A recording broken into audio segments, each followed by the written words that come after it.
refrán castellano que dice: cría fama y acuéstate a dormir. Hay personas que han sido conocidas por sus hechos notorios. Criaron la fama y ya esa fama les perseguía por donde quiera que iban. Eso ha ocurrido con políticos, con literatos, con artistas, con personas de todos los ámbitos sociales, educacionales, políticos. Una vez que se cría la fama, ya esa fama persigue o sigue o acompaña a esa persona el resto de su vida. Eso ocurre hoy como ocurrió hace 100 años, como ocurrió en tiempos muy antiguos, en la época de Pablo o de Isaías o de otro de los grandes de la Biblia.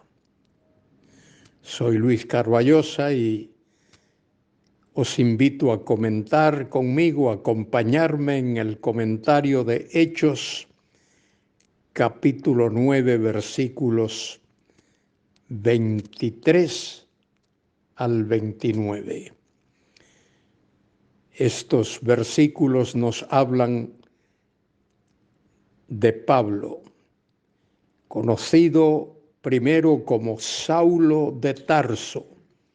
Saulo era su nombre, probablemente en honor al rey Saúl, que era de la misma tribu, de la tribu de Benjamín, o quizá por alguna otra razón. Saulo de Tarso había sido un fariseo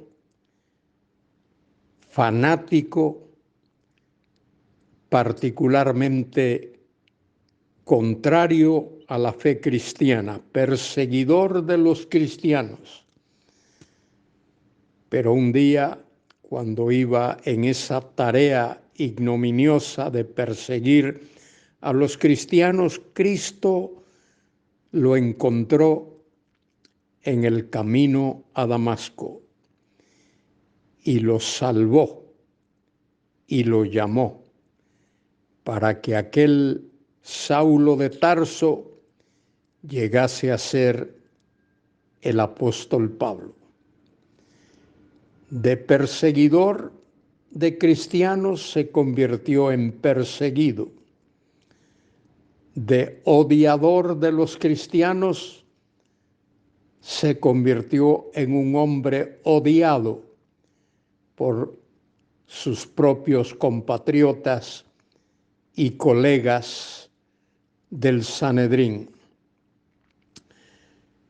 De rico materialmente, porque Saulo de Tarso había sido materialmente muy rico, llegó a ser rico espiritualmente. De repudiador de cristianos se convirtió en repudiado por ser cristiano. De vivir para los hombres se convirtió en un hombre que vivía para Dios. Él pudo decir: para mí el vivir es Cristo y el morir es ganancia.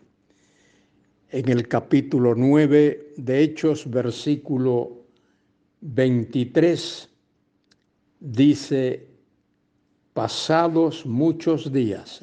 El texto original dice: y pasados muchos días, los judíos resolvieron en consejo matarlo, es decir, eliminarlo, pero sus acechanzas llegaron al conocimiento de Saulo y ellos guardaban las puertas de día y de noche para matarle.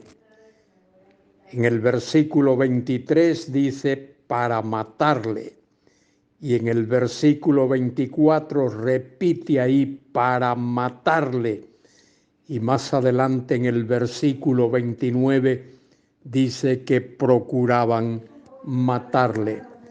Entonces los discípulos, tomándole de noche, lo bajaron por el muro de la ciudad, descolgándolo en una canasta. Cuando llegó a Jerusalén, trataba de juntarse con los discípulos, pero todos le tenían miedo. Seguramente tenían miedo a aquel hombre que por tantos años había sido perseguidor de los seguidores de Cristo. Dice que no creyendo que fuese discípulos. Los cristianos en Jerusalén dudaban que realmente Saulo de Tarso ahora era un cristiano, discípulo de Cristo, seguidor de Cristo.